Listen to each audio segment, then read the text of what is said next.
Nah, ini saya ini dulu.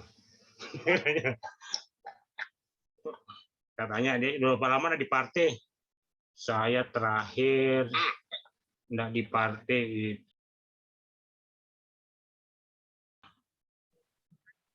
Bismillahirrahmanirrahim. Assalamualaikum warahmatullahi wabarakatuh. Waalaikumsalam.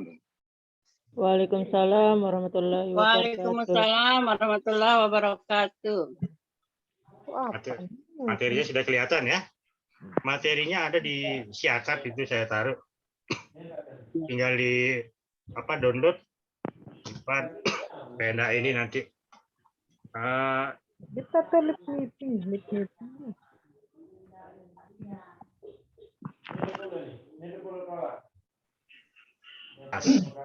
Karena esensi dari pendidikan anti korupsi adalah mengajarkan bagaimana bukan hanya soal anti korupsinya saja, tapi soal integritasnya. Karena integritas adalah prinsip tertinggi dari pendidikan anti korupsi. Kalau pendidikan Pancasila itu mengajarkan soal ideologi musyawarah mufakat, kebersamaan, persatuan dan sebagainya. Pendidikan kewarganegaraan bicara soal nasionalisme. Nah, kalau pendidikan anti korupsi bicara soal integritas. Integritas itu adalah nilai tertinggi, yaitu yang sering disebut dengan kejujuran. Kejujuran akan lahir dan beriringan dan akan menjadi sinergisitas dalam proses belajar mengajar sebetulnya. Kalau prinsipnya jujur, maka akan kalau itu berintegritas, maka akan melahirkan generasi bangsa yang berintegritas. Nah, kita kembali nonton film seperti biasa. Kemarin kita sudah nonton film soal budi yang jujur. Sekarang kita bicara film soal kurang 2 on. Ini kurang 2 on. Aduh.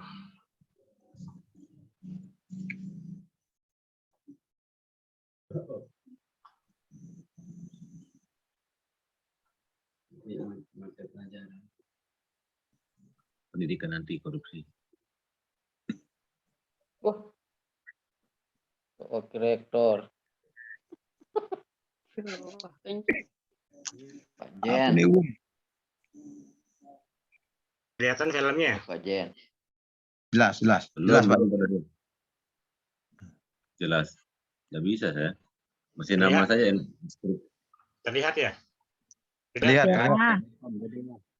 Gertak film. Gertak film. Film Gertak. Tidak kontrol. Iya aja. Pakai videonya aja langsung.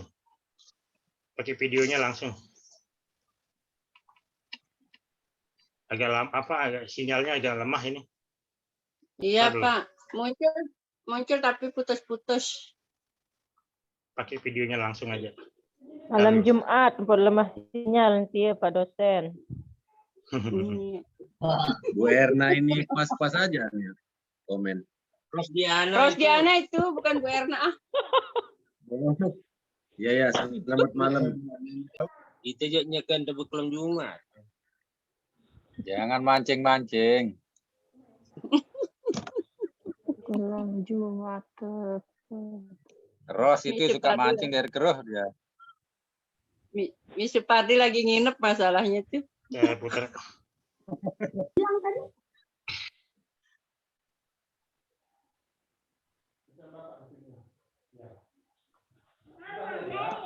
Videonya mana videonya? Kalau kita mau pakai video. Pak Sunardi sama Bu Erna harmonis terus ya. Alhamdulillah. Yang satu habis kuota, Pak Wil. Satu berdua. Ya betul. Dia masih loading. Harus begitu, Bu Er. Harus sama-sama. Iya.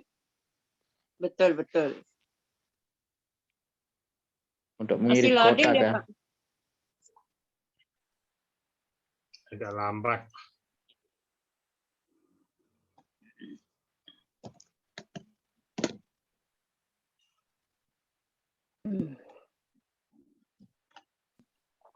Ini Bapak Bu Indri. Background Bu Indri terus dia. Nah, berapa banyak logo dia pakai background Bu Indri. Nyah selalu. Si dia aja menang doang, Pak Will. Ya. Hei. Pak Will Ini- aja menang doang background. Ketan sembalun tiak dan Herul. Ya Allah. Tindoan untuk kuliah nih, tindoan. Ya Allah. Ya Allah. Mi Will jangan dia lelah ngancang Mi Will. Kena nanti yang ngajak lek tindoan untuk tiang lah. Tindoan untuk tiang kuliah lah. Iya, kau dingin deh tebani jongben. Diam-diam kemudian ayah mau ngomong ini Datang dia. Aduh. Videonya masih ngeloading. Belum. Nggak terlihat ya ini. Iya, Pak. Ya, ada kelihatan filmnya nih. Kan sudah saya buka ya. Bu Indri aja kelihatan. Pak Will aja. Nganjeng kanya. Nah, Begini Pak Will sama Bu Indri. dia ke patung Pak Sahwil ini di. Jadi Patung Nggak satu. mau ini. buka video anunya gitu, nggak mau buka videonya Pak Sawil itu. Makanya gambarnya doang yang muncul. Ya Allah. Mana dia nih? Jadi satpam Bu Indri. Patung hidup. ngomong nih sana dulu kamu jadi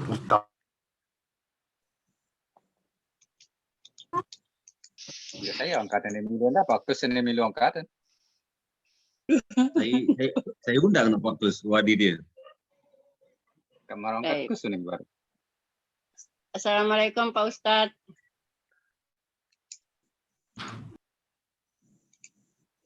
Ntar dia sudah. Apa nak kelihatan videonya ini? Pelan-pelan Pak. Saya undang kus, enggak datang sampai nyasar dia. dasar nih. Nyasar. Mohon izin tapi sama Pak dosen seandainya diizinkan kuliah malam ini. Siapa? Yang Kuswadi Pak, yang reguler sih sebenarnya, tapi kalau seandainya diizinkan, kalau enggak diizinkan yang live. Yo, kuliah saja kalau mau kuliah, besok kuliah lagi kan? Soalnya jam kerja besok. Hari Jumat. Enggak, Hari jam. Jumat. Pak Kus. Halo. Ya ajak pindah ke enggak mau dia. Ribut yang tua-tua ini. Kuliah double.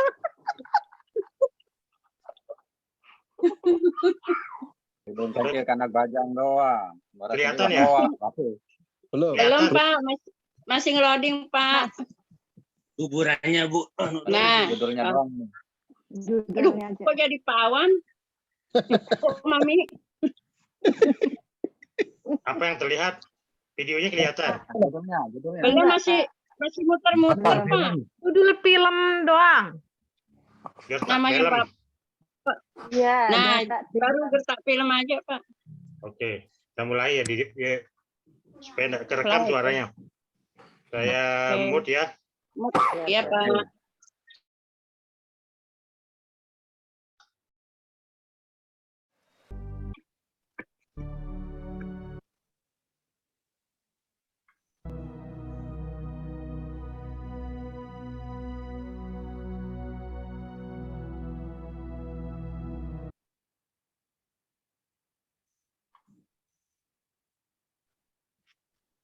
Baik.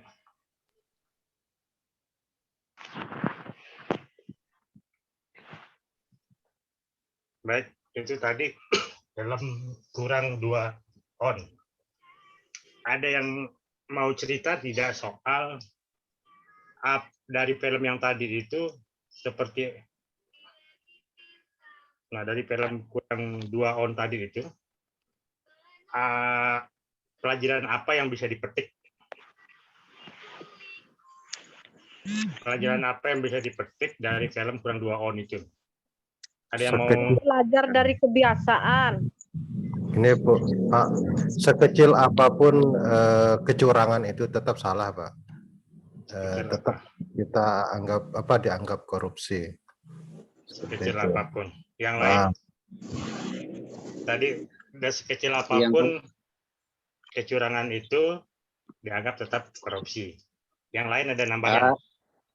Yang kedua Pak, setelah berbuat salah, setelah tahu diri salah, ya sadar gitu, bertobat lah gitu.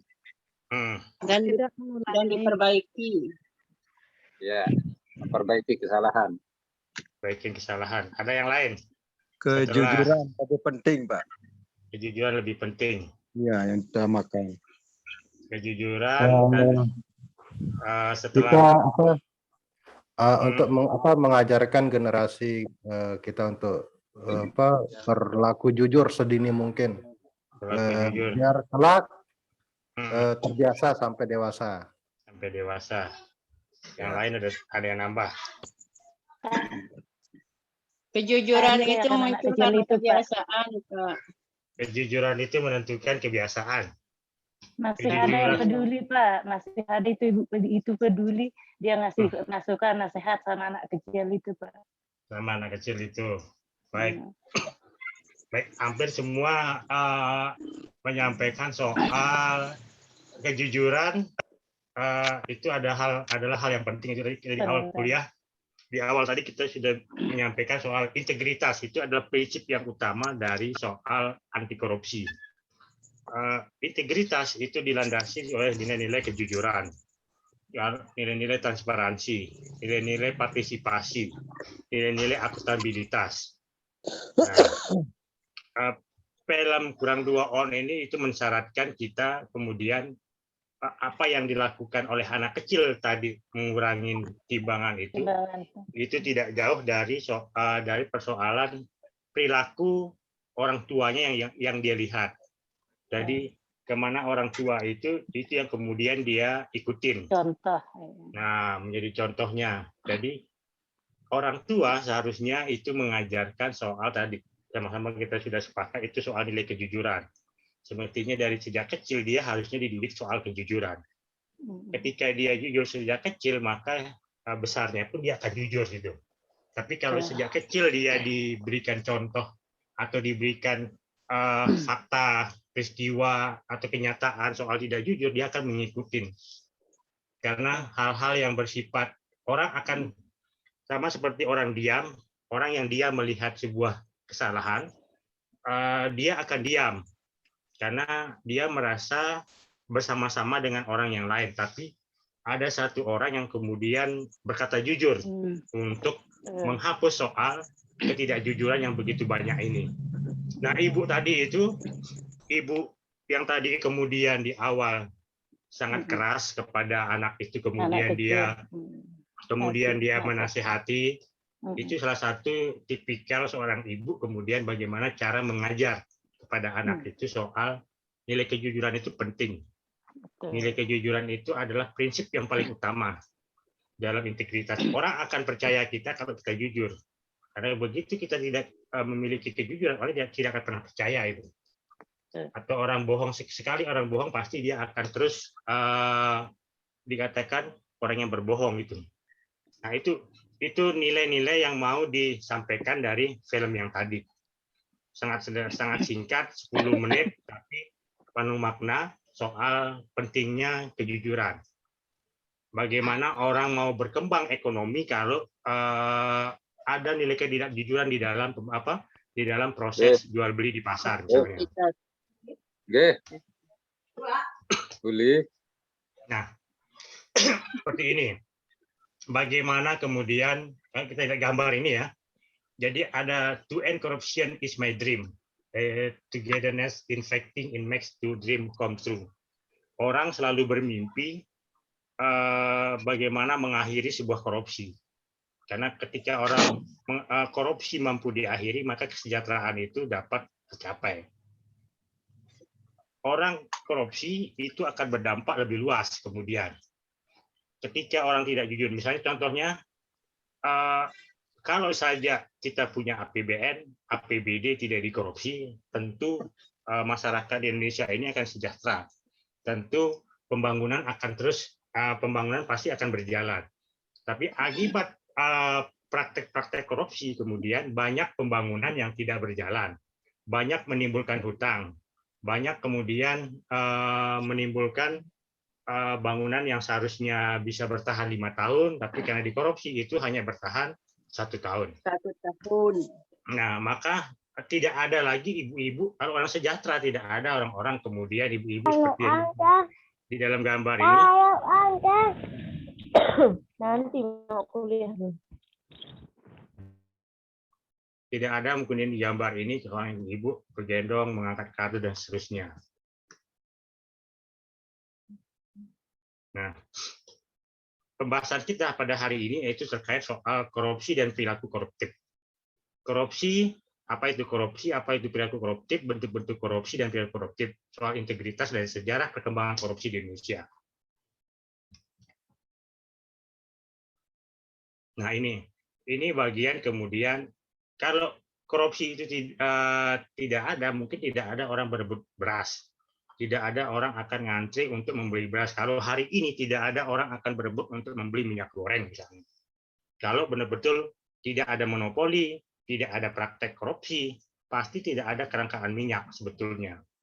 Tapi karena kepentingan orang menumpuk minyak goreng di gudang tidak dijual, itu bagian dari praktek-praktek tidak berintegritas atau itulah perilaku koruptif misalnya.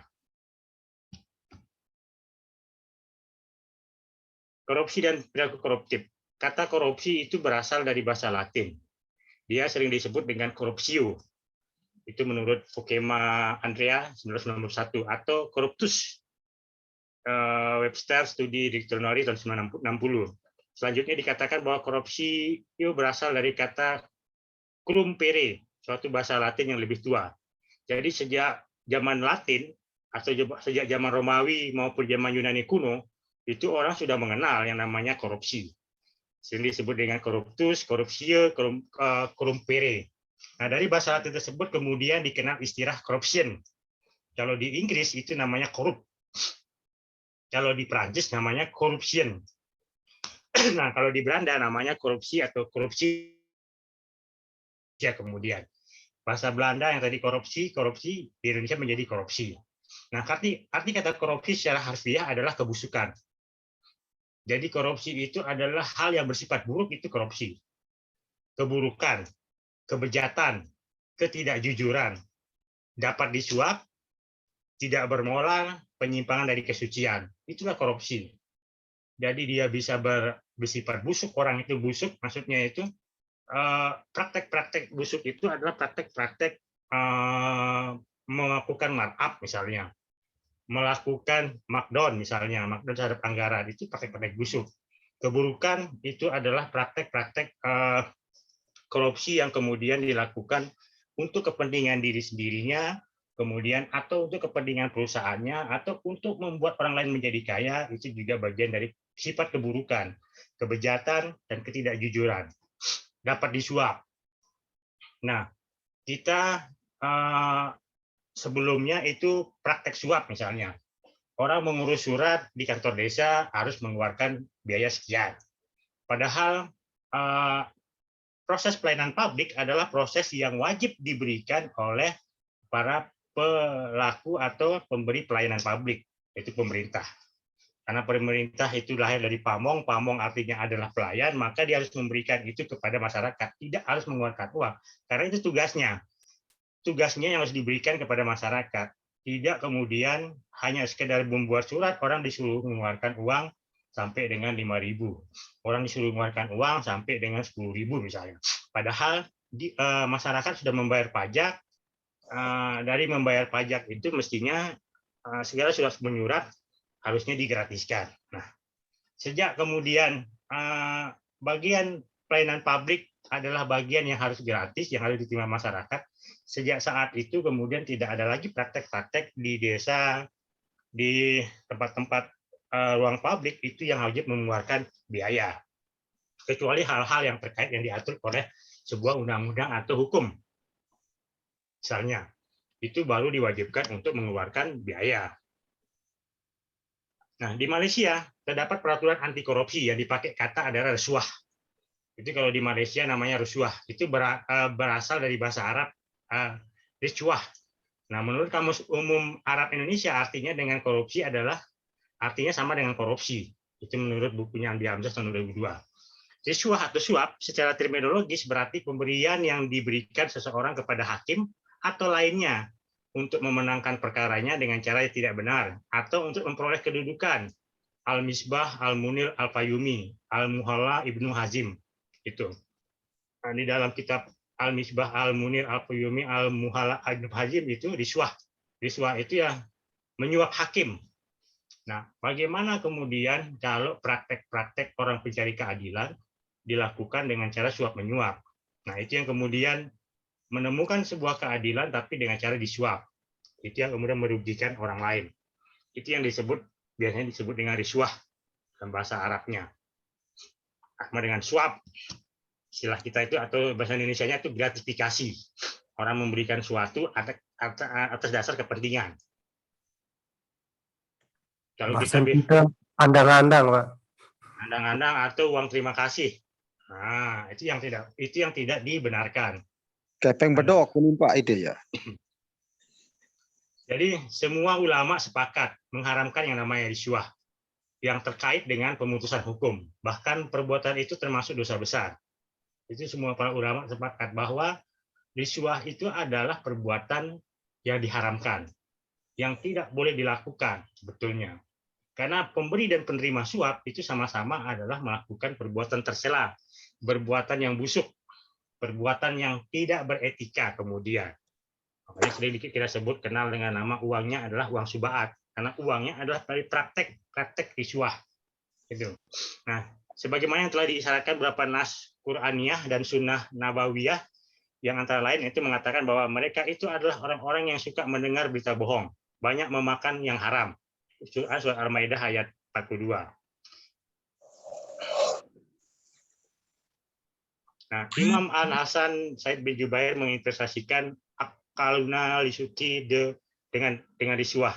Dia hampir sama akaluna lisuki dengan riswah itu. Jadi itulah praktek-praktek bagaimana kemudian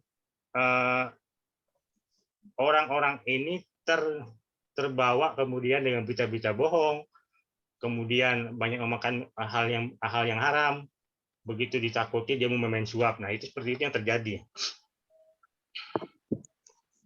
Nah, jadi riswah atau suap menyuap identik dengan memakan barang yang diharamkan oleh Allah SWT.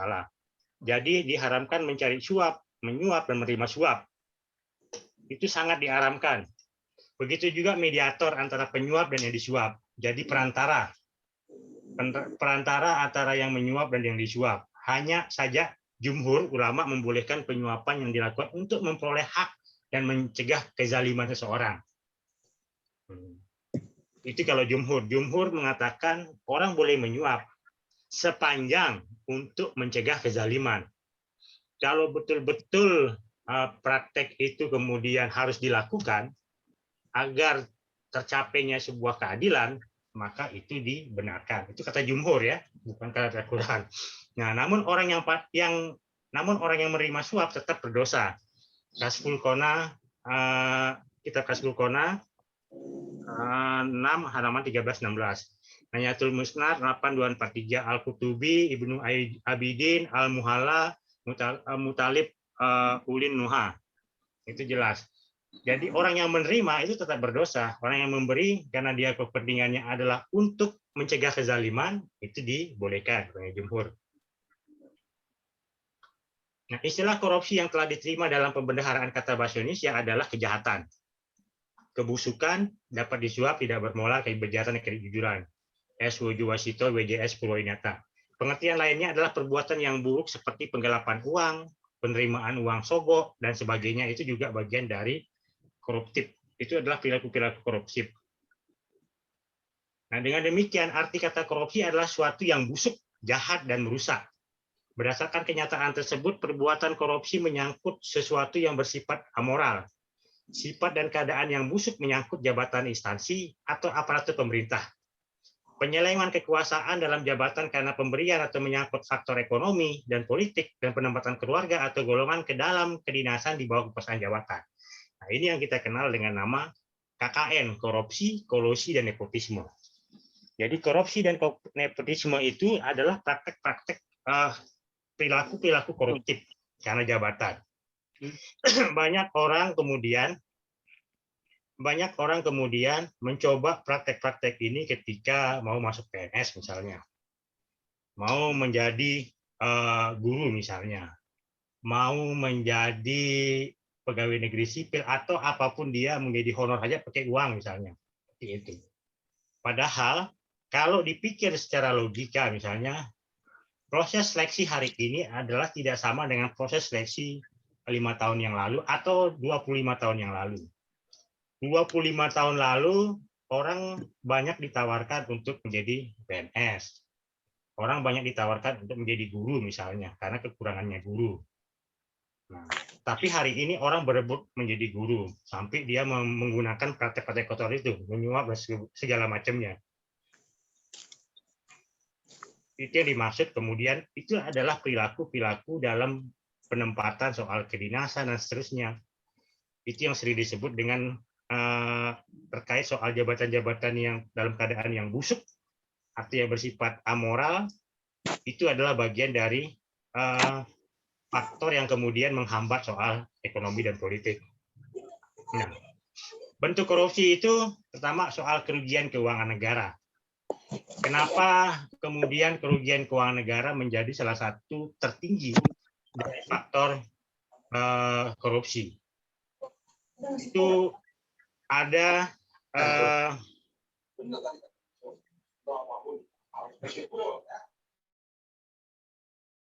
jadi bentuknya itu adalah kerugian keuangan negara secara melawan hukum, melakukan perbuatan memperkaya diri sendiri atau orang lain atau korporasi. Jadi korupsi itu tidak mesti orang itu menikmati uang hasil korupsi. Tidak mesti. Tetapi perbuatannya itu adalah telah menyebabkan orang lain menjadi kaya atau korporasi itu menjadi kaya. Walaupun dia tidak menikmati hasil korupsi, tapi akibat perbuatannya itu negara telah dirugikan. Negara telah kehilangan keuangannya. Nah, misalnya negara punya program untuk bansos. Nah, uang bansos yang seharusnya untuk masyarakat miskin atau uang PKH untuk masyarakat miskin, tapi tidak sampai kepada masyarakat. Uang bansos kemudian dinikmati oleh orang-orang yang mampu.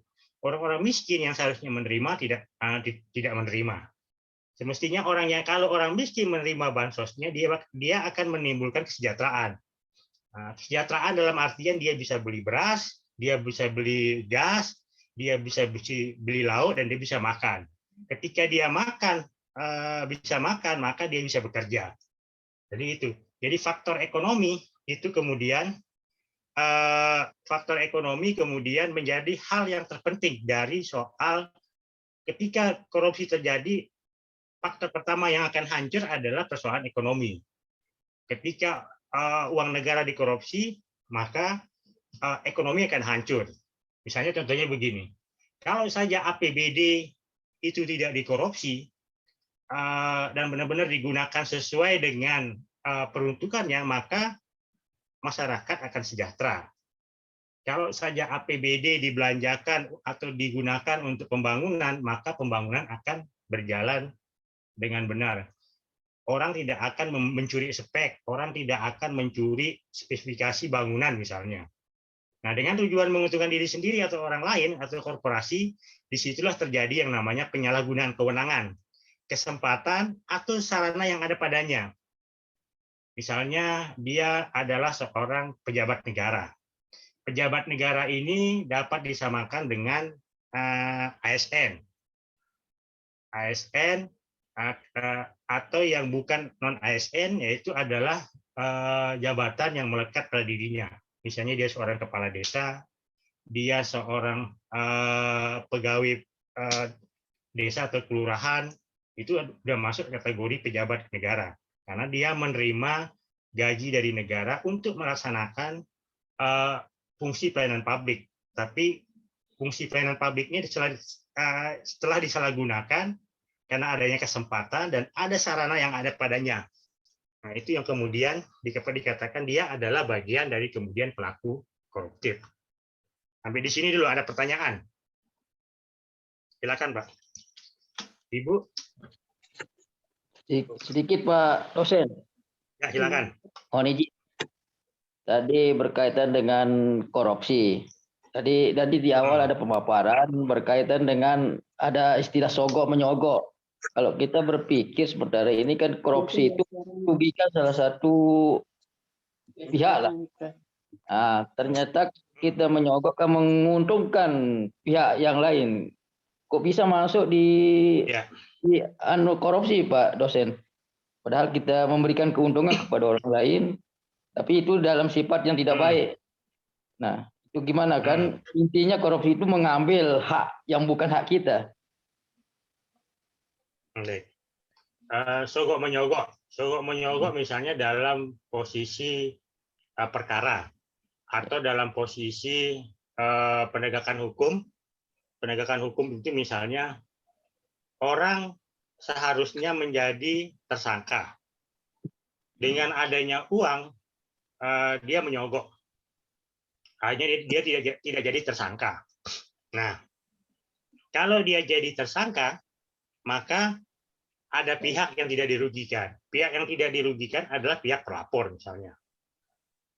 Orang sudah melaporkan perbuatan seseorang itu karena dia misalnya melakukan penggelapan. Tetapi karena dia menyogok, maka dia tidak dijadikan tersangka. Akhirnya perkaranya ditutup di SP3. Nah, pihak pelapor itu merasa dirugikan akibat perbuatan sogokannya tadi itu, perkara dia tidak naik. Tidak terbukti kemudian orang itu melakukan penggelapan misalnya. Karena ada faktor tadi itu menyogok.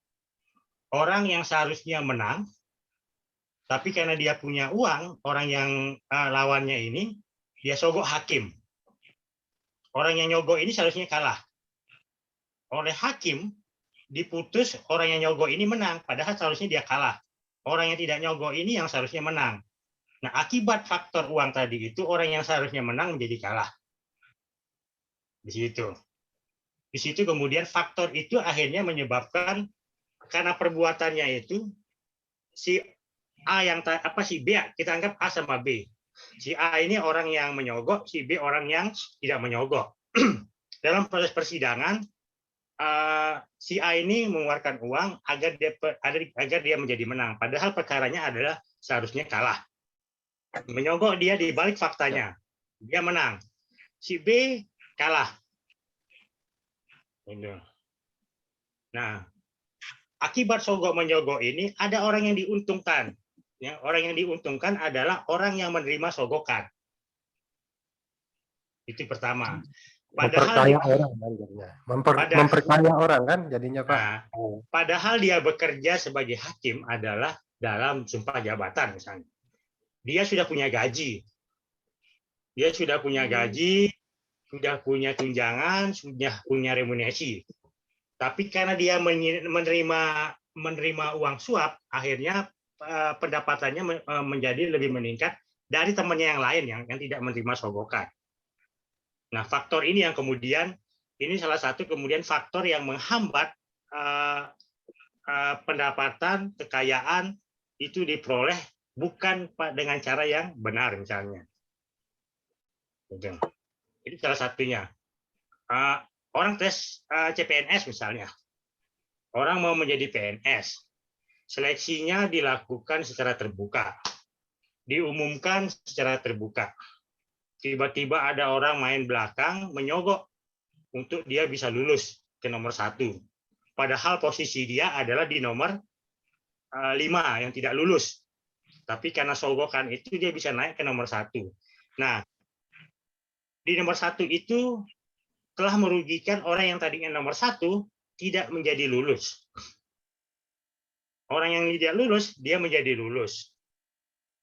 Itu pertama, ada kerugian kepada orang yang seharusnya lulus tidak lulus, orang yang tidak lulus menjadi lulus. Nah, uang sogoknya itu menguntungkan kepada panitia. Memang negara tidak dirugikan, tapi ada perbuatan tercela yang dilakukan oleh si penerima sogokan.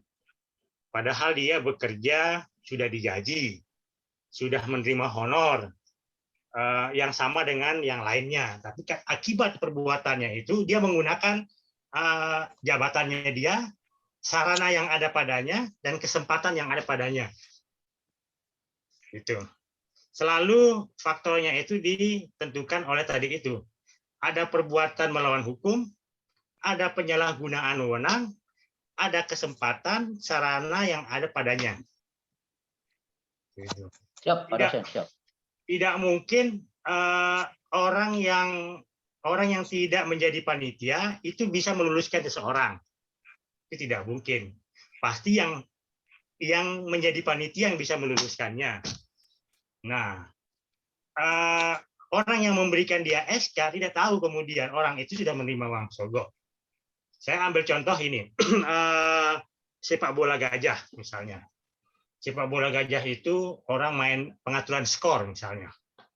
Pengaturan skor, kemudian akibat terjadinya pengaturan skor, orang yang seharusnya lolos untuk masuk ke babak 16 besar, akibat skor itu diatur imbang atau draw, akhirnya orang tidak klub yang seharusnya masuk tidak masuk. Itu merugikan si klub tadi itu misalnya. Akibat adanya permainan pengaturan skor. Nah, kalau proses itu semuanya dilakukan sesuai dengan standarnya, maka tentu rule atau standar operasionalnya itu. Makanya cara menguji praktek-praktek koruptif itu adalah dengan pertama ada standar operasional SOP misalnya. Apakah ada SOP yang dilanggar atau tidak? Itu sangat gampang kalau melihat korupsi. Orang melihat korupsi selalu dilihat dari aturannya. Apakah ada prosedur yang dilanggar atau tidak? Kalau ada prosedur yang dilanggar, pasti ada terjadi praktek koruptif. Tergantung SOP berarti. Begitu. Sip, Pak dosen. Paham, Pak. Bagaimana kalau Pak Ya, Bu. Gimana? memberikan sesuatu uang atau berupa sesuatu sebagai tanda terima kasih, Pak? Itu yang kemudian hari ini juga tidak dibenarkan. Karena si pemberi pelayanan publik itu tidak boleh dia menerima uang terima kasih. Karena dia sudah bekerja. Dia sudah bekerja, makanya ada sekarang itu kan ada kawasan wilayah berintegritas. Nah, wilayah berintegritas itu tidak boleh memberikan uang terima kasih dan segala macamnya. Karena uang terima kasih itu adalah bagian dari sogokan sebetulnya. Yang tidak boleh diberikan. Kalau memberikan uang terima kasih, ya berikan dong kepada semua pegawai di sana itu. Bukan kepada satu orang. Gitu. Kalau 45 jumlah karyawannya 45 itu harus menerima kalau uang terima kasih. Nah, karena dia bekerja itu sudah digaji dan itu menjadi kewajibannya yang harus dia lakukan. Prosesnya dia misalnya orang mau membuat sertifikat. Dia sudah bayar proses pendaftaran sertifikat, dia harus membayar. Dia harus bayar BPHTB, istilahnya, membayar pajak PPH, kemudian membayar formulir pendaftaran, dia sudah bayar di loket depan. Nah, dari uang pembayarannya itulah yang digunakan untuk membiayai proses-proses penerbitan sertifikat ini. Sebenarnya sudah ada anggarannya, dari uangnya dia bayar. Kemudian setelah selesai, dia memberikan uang lagi kepada orang yang bekerja itu. Padahal dalam prosesnya itu, ini kan banyak yang bekerja ini. Bukan dalam penerbitan sertifikat itu banyak yang bekerja. Bukan hanya di orang yang terakhir yang menyerahkan sertifikat. Orang yang menyerahkan sertifikat itu hanya menyerahkan. Dia tidak bekerja di lapangan. Ada tukang ukur, ada tukang verifikasi persyaratan, ada yang kemudian memverifikasi warka dan sebagainya macamnya. Orang yang di akhir itu hanya menyerahkan sertifikat, dia tidak sampai ke proses di awal di lapangan. Di situ tidak perlu ada uang terima kasih karena dia tidak bekerja. Keringat dia itu tidak keluar, tapi orang yang di lapangan yang berkuat. Tapi orang yang di lapangan ini sudah kita bayarkan saat di pendaftaran awal. Gitu. Tapi kalau enggak begitu, Pak, sulit diladenin kita, Pak. Tapi kalau enggak begitu, sulit diladenin kita dengan baik dan benar. Makanya hari ini kan sudah ada pengaduan. Makanya ada pengaduan yang dibuka oleh pemerintah. Praktek-praktek itu bisa dilaporkan. Ada namanya lapor.go.id. Itu ke semua instansi pemerintah. Ada ombudsman. Ombudsman sebagai lembaga pelayanan publik, pengawas pelayanan publik, itu ketika menerima laporan dia wajib memeriksa kemudian apakah pelayanan publik ini dilaksanakan atau ada yang dilanggar atau ada maladministrasi, pelanggaran administrasi misalnya. Nah, karena pelanggaran administrasi itu adalah potensi paling pertama terjadi praktek koruptif kemudian. Orang yang seharusnya tidak membuat surat, dia membuat surat. Itu maladministrasi. Kalau misalnya kita ikhlas, Pak. Kita ikhlas memberikan gitu. Itu juga. Dulu jarina Bu Erna kah? Itu yang tidak itu yang tidak baik kemudian. Kebiasaan itu yang harus dirubah. Seperti tadi itu anak kecil itu. Karena dia biasa melihat orang tuanya, akhirnya dia melakukan itu dari sejak kecil. Bagaimana nanti kalau dia besar kemudian dari soal timbangan yang kecil saja dia sudah berani kemudian mengurangi. Apalagi nanti dia kemudian jadi kontraktor, dia kurangin jumlah bata. Besi yang seharusnya 4, dia kurangin menjadi 3 yang digunakan. 1 dia sudah korupsi dari sisi besi. Pasir ya, semen yang seharusnya digunakan 1 sak, dia gunakan cuma 3/4 misalnya. Oh iya, ya. Karena sudah terbiasa dari sejak kecil dia melakukan hal seperti itu. Padahal itu adalah praktek curang sebetulnya. Iya. Makanya Paham. kebiasaan itu jangan kemudian dibiasakan. Nah, merubah kebiasaan itu memang agak ini. Iya. Susah. Makanya hari ini di hampir semua instansi pemerintah itu punya semboyan wilayah berintegritas itu. Wilayah berintegritas itu ya seperti itu, kejujuran tidak menerima. Tapi pelayanannya itu yang diutamakan. Nah, ini memberi atau menjanjikan sesuatu kepada pegawai negeri atau penyelenggara negara dengan maksud supaya berbuat sesuatu atau tidak berbuat sesuatu dalam jabatannya. Itu juga korupsi. Misalnya begini, seorang mengajukan permohonan. Nah, permohonan yang dibuat oleh seseorang itu kepada pejabat negara itu seharusnya dijawab, tapi tidak dijawab, itu sudah korupsi. Karena kewajiban dia untuk menjawab permohonan seseorang itu, dia tidak boleh tidak menjawab. Tapi karena dia diam, itu merugikan orang lain. Makanya itu yang disebut dengan putusan fiktif negatif di dalam hukum administrasi. Nah, itu yang diatur di dalam Undang-Undang 30 tahun 2014 tentang administrasi pemerintahan. Nah, di situ ada fiktif negatif, ada fiktif positif. Orang sudah mengajukan permohonan, tapi permohonannya tidak dijawab. Misalnya, orang mengajukan permohonan untuk diterbitkan sporadik oleh desa. Oleh kepala desa, dia diam, tidak buatkan sporadik orang. Itu salah. Harusnya dijawab. Apa alasan dia tidak membuatkan sporadik? Jawab dia secara tertulis.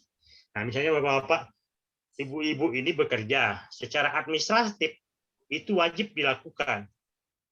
Apapun itu dia harus tertulis.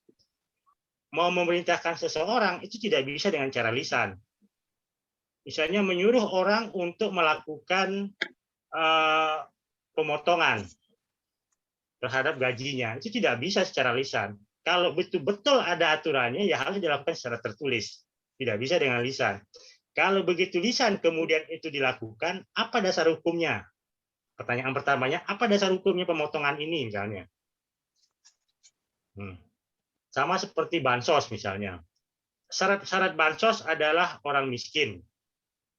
Nah, ketika bansos ini cair, dibagikan, ternyata yang menerima bukan orang miskin, orang yang mampu. Itu sudah melanggar. Seharusnya orang miskin dari bansos itu dia bisa beli beras, dia bisa beli minyak goreng, dia bisa beli gula. Tapi kalau dia tidak dapat bansos, yang dapat bansos adalah orang yang mampu, uangnya itu tidak digunakan untuk membeli barang kebutuhan pokok yang tadi yang seharusnya dibeli. Orang miskin ini sudah tidak dapat bansos, akhirnya dia tetap miskin. Tapi orang yang mampu, sudah dia mampu dapat bansos lagi.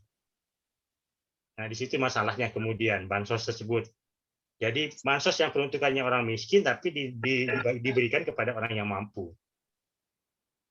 Jadi memberikan sesuatu kepada pegawai negeri atau penyelenggara negara karena adanya hubungan dengan kewajiban dilakukan atau tidak dilakukan dalam jabatannya. Itu yang tidak dibenarkan. Nah, itu yang disebut dengan bentuk suap menyuap. Dia ini pegawai negeri dan dia adalah penyelenggara negara. Ada kewajiban pegawai negeri ini untuk memberikan pelayanan. Pelayanannya dalam bentuk pelayanan publik misalnya, tapi tidak dilakukan, itu melanggar. Itulah undang-undang administrasi pemerintahan itu.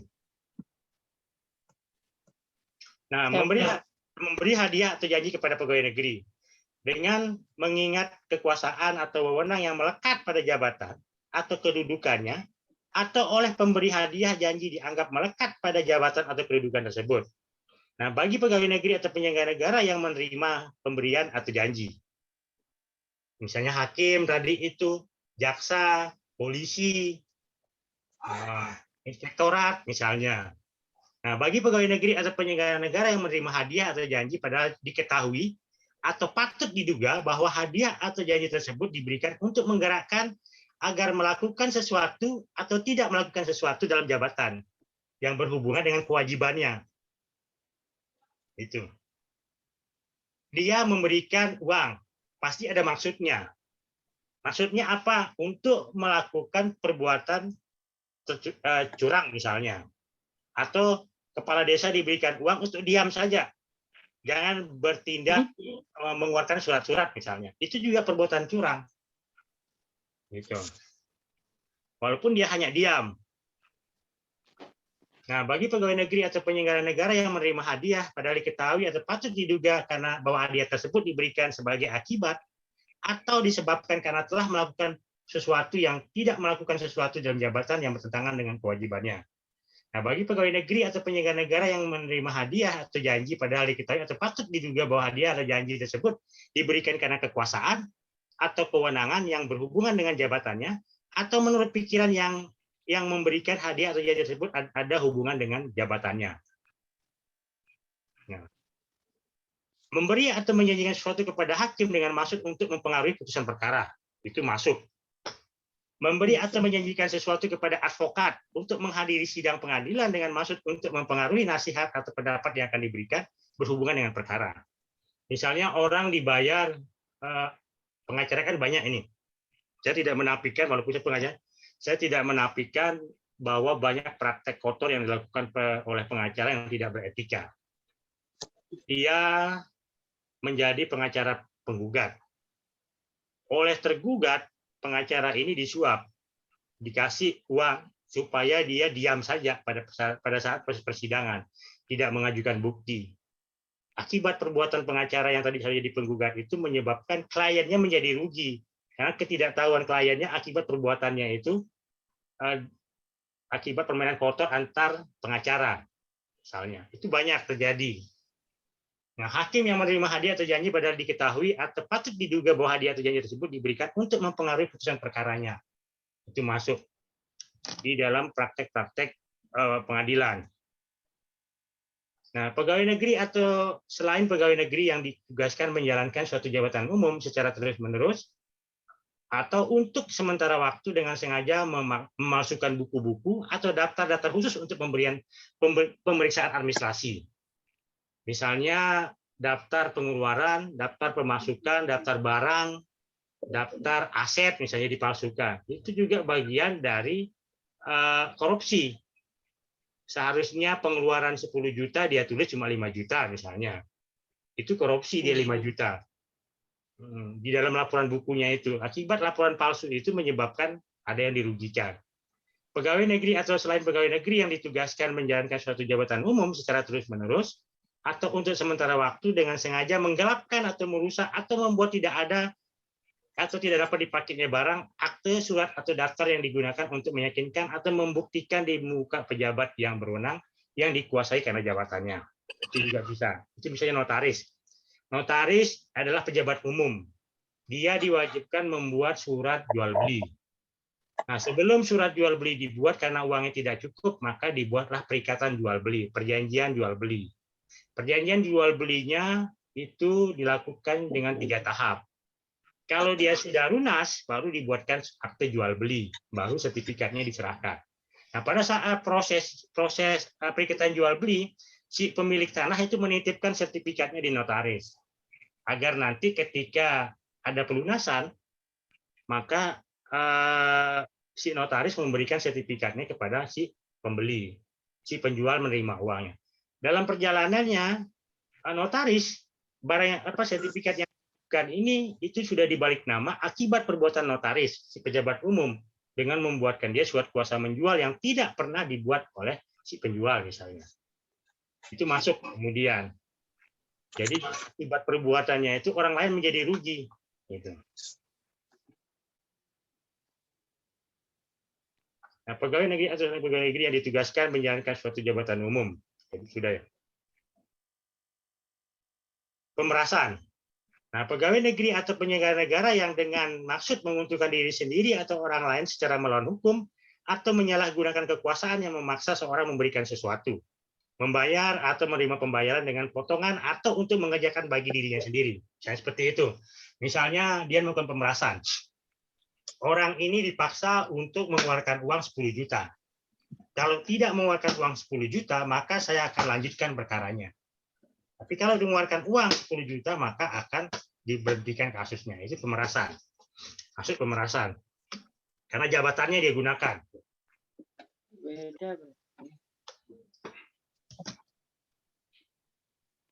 Pegawai negeri atau penyelenggara negara yang pada waktu menjalankan tugas meminta atau menerima pekerjaan atau penyerahan barang seolah-olah merupakan utang kepada dirinya, padahal diketahui bahwa hal tersebut bukan merupakan utang. Dipahami. Jadi dia membuat seolah-olah ada hutang di dalam bukunya. Padahal itu tidak hutang, tapi laporan palsunya itu akhirnya membuat negara berhutang kepada dia. Itu juga bagian dari korupsi. Padahal negara tidak punya hutang, dibuat seolah-olah punya hutang. Itu korupsi. Setiap orang yang pada waktu menyerahkan barang keperluan TNI atau Kepolisian Negara Indonesia merupakan perbuatan curang yang dapat membahayakan keamanan negara atau keadaan perang. Setiap petugas yang mengawasi penyerahan barang keperluan TNI dan Polri melakukan perbuatan curang dengan sengaja membiarkan perbuatan curang tersebut. Misalnya, perbuatan curang itu memberikan orang lain masuk ke wilayah Indonesia. Misalnya pencuri ikan. Akibat perbuatan curangnya itu menyogok pegawai perbatasan misalnya. Kemudian orang itu masuk ke wilayah Indonesia mencuri ikan. Itu bagian dari praktek koruptif yang dilakukan di daerah-daerah perbatasan. Misalnya. Benturan kepentingan dalam pengadaan. Nah, ini paling sering. Benturan kepentingan ini adalah pegawai negeri atau penyelenggara negara baik secara langsung maupun tidak langsung dengan sengaja turut serta dalam pemborongan, pengadaan atau persewaan yang pada saat dilakukan perbuatan untuk seluruh atau sebagian ditugaskan untuk mengurus atau mengawasinya. Jadi orang yang masuk dalam panitia pengadaan barang, tetapi kemudian pengadaan barang itu dilakukan oleh adiknya misalnya, dan dia kemudian dia menangkan adiknya, itu perbuatan curang. Seharusnya dia tidak ada konflik kepentingan. Misalnya hakim mengadili perkara yang diadili adalah masih dalam keluarganya, itu tidak boleh. Itu yang dimaksud dengan konflik kepentingan. Gratifikasi. Setiap gratifikasi pegawai negeri atau penyelenggara negara dianggap pemberian suap apabila berhubungan dengan jabatan yang berlawanan dengan kewajiban tugasnya. Itu disebut dengan gratifikasi. Hakim wajib memutus perkara itu tanpa ada persoalan uang, tapi dia memutus kemudian dengan adanya diterima uang. Itu sudah dimasuk gratifikasi. Seorang pegawai negeri atau seorang bupati menerima sogokan dari kontraktor misalnya 10%. Padahal 10% itu adalah keuntungan dari kontraktor tersebut. Tapi oleh bupati diminta yang 10% itu diserahkan kepada bupati. Nah, akibat dimintanya keuntungan yang 10% oleh bupati, akhirnya si kontraktor itu mengurangi pekerjaannya menjadi 20%. Di situ nilai korupsinya kemudian. Itu yang saya katakan, itu yang namanya gratifikasi. Akibat dia menyerahkan uang yang 10% itu, padahal itu keuntungan yang sah diterima oleh kontraktor, tapi diminta oleh bupati itu diserahkan kepadanya. Akibat diambil keuntungannya, dia mengambil keuntungan di tempat lain kemudian. Jadinya hilang keuntungan itu, barang itu dikurangi lagi 10%. Itu yang masuk dengan gratifikasi. Nah, ini contoh. Contoh butuh cepat TKW. Dapat uang saku, hubungin nomor sekian. Nah, salah satu pamflet yang disebar oleh sponsor penggerak tenaga kerja untuk rekrutmen tenaga kerja di Indonesia, perempuan ke luar negeri, memberikan janji kemudahan dan menawarkan berbagai bonus. Rawan praktek pemalsuan identitas yang mengarah pada korupsi pada lingkupan tenaga kerja. Itu. Jadi butuh cepat TKI, dapat uang saku. Jadi ketika dia bicara uang saku, maka identitas orang yang dipalsukan. Dia buat KTP palsu, dia buat akte kelahiran palsu, dia buat kemudian akte kelahiran, paspor, surat keterangan desa palsu, itu yang digunakan untuk mengurus paspor. Akibat praktek dapat uang saku tersebut. Sederhana kalau kita mau lihat, karena itu prakteknya. Gratifikasi betul-betul gratifikasi. Ada gratifikasi positif, memberikan hadiah dilakukan dengan niat yang tulus dari seseorang kepada orang lain tanpa pamrih, artinya pemberian dalam bentuk tanda kasih tanpa mengharapkan balas apapun. Orang boleh memberikan uang tanpa pamrih, maksudnya tanpa ada kepentingan. Tapi kalau dia ada kepentingan kemudian dianggap sebagai uang terima kasih, itu sudah masuk gratifikasi. Kalau tanpa kepentingan dia tidak masuk gratifikasi. Jadi dia sengaja memberikan orang itu uang tanpa ada kepentingan, tidak ada pekerjaan yang dia urus misalnya. Tapi dia berikan orang itu uang. Itu tidak ada masalah. Tapi kalau ada soal pekerjaan ya, itu dia masuk kemudian gratifikasi. Ada pertanyaan? Sudah jelas, Pak. Mau nanya, Pak. Yang dimaksud dengan pencucian uang dan contohnya itu apa? TPPU, tindak pidana pencucian uang. Jadi TPPU itu misalnya ini, uang hasil korupsi, dia belikan untuk mengelabui tindak pidana pencucian uang, uang yang diterima dari, misalnya dia hakim ini disogok, misalnya bukan hakim ya, misalnya polisi ini disogok 10 miliar oleh seseorang. Nah, uang hasil sogokannya itu diberikan barang, diberikan tanah, diberikan mobil. Nah, itu TPPU. Jadi uang hasil perbuatan pidananya itu diberikan barang, tanah, mobil, misalnya, atau diberikan uang itu diberikan untuk uang saku istrinya, uang saku mertuanya. Itu TPPU. Itu banyak uang hasil korupsi itu diberikan tanah, rata-rata diberikan tanah sama mobil. Nah, itu TPPU maksudnya, tindak pidana pencucian uang. Jadi dicuci uangnya dengan untuk beli tanah, agar tidak terdeteksi. Kapan selesai, Pak dosen? Tidak terdeteksi itu sebagai uang perbuatan korupsi. Begitu. Terima kasih, Pak. Yang lain ada pertanyaan? Ya. Sudah, Pak. Cukup jelas, Pak. Sudah tidak ada? Ya, tidak ada, Pak. Tidak ada, sudah ngantuk, Bu ya? Ya. Malam Jumat itu, Ro. Wah, nih malam lalu nih. Iya, ntar nonton. Sebenarnya Ya, saya beri. bertanya, tapi ada yang bilang sudah. Ada apa Pak? Silakan belum. Ya, Ya, tanya jangan. udah. Oke, Apa? terima kasih Pak. Ini saya coba mau mengajukan contoh kasus lah begini Pak ya. Ya. Kebetulan saya lah gitu pernah mengerjakan beberapa proyek bangunan begitu kan. Iya. Misalnya telah ditentukan di RAP-nya, misalnya speknya barang itu sudah lengkap gitu kan. Ya. Sudah diatur sedemikian rupa. Nah, misalnya anggap saja misalnya suatu bangunan dengan fondasi, misalnya ketinggian galiannya itu misalnya 1 meter begitu kan. Iya, Dengan galian 1 meter itu pertimbangannya kekuatan sudah sesuai cukup gitu kan. Nah, tapi dengan situasi dan kondisi di lapangan ternyata galiannya hanya sampai 0,5 meter saja gitu kan. Nah, di situ kan artinya ada pengurangan material yang digunakan. Iya. Nah, tetapi dengan situasi dan kondisi tersebut tidak mengurangi mutu dari pekerjaan itu. Nah, gimana itu Pak? Apakah itu termasuk merugikan atau bagaimana itu? Karena tidak mengurangi mutu kualitas dari pekerjaan. Menguntungkan Pardi itu. Tapi kan ada hal yang sudah ditandatangani kontrak kan. Hal yang tadi seharusnya 1 meter dikurangi jadi 0,5 meter misalnya. Ya. Pasti mutunya berkurang. Iya betul. Memang kalau dari segi volume pekerjaan material yang digunakan itu berkurang, tapi tidak mengurangi kualitas dan mutu dari pekerjaan itu. Betul. Contoh misalnya Pak. Contoh misalnya di fondasi misalkan kita kadang-kadang menemukan tanah keras, belum sampai ketentuan galian yang ditentukan. Tetapi karena kondisi tanahnya sudah keras, sehingga ya tidak sampai 1 meter kita gali, cukup 0,5 meter saja.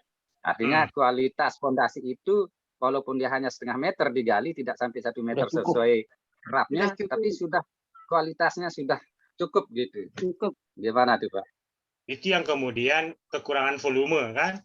Nah, kekurangan volume itu yang harusnya di akhirnya itu adalah ada adendum. Adendum terhadap kontrak. Secara administrasi itu harus dilakukan. Oh, begitu Pak ya. Bukan otomatis menjadi keuntungan. Ya, jadi begini, tindak pidana korupsi itu bukan hanya kita menikmatin. Bukan uang itu kita nikmati, tapi kita tidak menerima, tidak menikmati, tapi orang lain yang menikmati itu sudah korupsi secara bersama-sama. Makanya tindak pidana korupsi itu selalu terkait soal administrasi. Misalnya Bapak pegawai negeri diperintahkan oleh atasannya untuk melaksanakan pekerjaan A secara lisan. Nah, secara juklak juknisnya tidak demikian seharusnya. Tapi karena ada perintah dari atasan, Bapak melaksanakan pekerjaan itu yang salah misalnya. Kemudian dalam prosesnya kemudian diproses secara hukum. Yang diproses secara hukum adalah yang melaksanakan pekerjaan, bukan atasan Bapak. Karena atasan itu bertindak berdasarkan juklas juknis. Tapi karena perintah lisan itu Bapak mengikuti perintah lisan itu salah. Mestinya kalau atasan itu melanggar juklas juknis, dia harus buat secara tertulis. Tidak cukup dengan perintah lisan. Seperti tadi itu, ada pengurangan volume harus dilakukan adendum. Adendum adalah perubahan kontrak. Laporannya merubah gambar kemudian. Pada lokasi titik sekian ini terjadi pengurangan volume karena tanah keras misalnya. Itu harus dilakukan. Dari situlah kemudian pembayaran tidak kemudian diberikan semuanya, dikurangin. Gitu. Misalnya begini juga. Jadi bukan otomatis menjadi keuntungan. Bukan menjadi keuntungan karena adanya volume yang berkurang. Atau seperti ini juga. Orang belum selesai 100% pekerjaan, tapi uang sudah dibayarkan 100%. Itu salah. Tidak boleh. Jadi pekerjaan itu dibayarkan setelah 100%. Baru ada PAU misalnya segala macamnya. Tapi ingat, administrasi itu menjadi penting. administrasi itu adalah kunci untuk terhindar dari perbuatan pidananya tindak pidana korupsi itu. Untuk membahas bagaimana perkembangan terkini dari kecelakaan maut, kita sudah. Saya itu. Jadi gitu. Kalau tidak ada kita akhiri sudah jam 10 nih. Terima kasih Pak penjelasannya. Ya lah, jam 10 nih. Kita ketemu minggu depan. Minum malam Jumatan doang. Wabillahi taufik wa hidayah. Wassalamualaikum warahmatullahi wabarakatuh. Waalaikumsalam warahmatullahi wabarakatuh.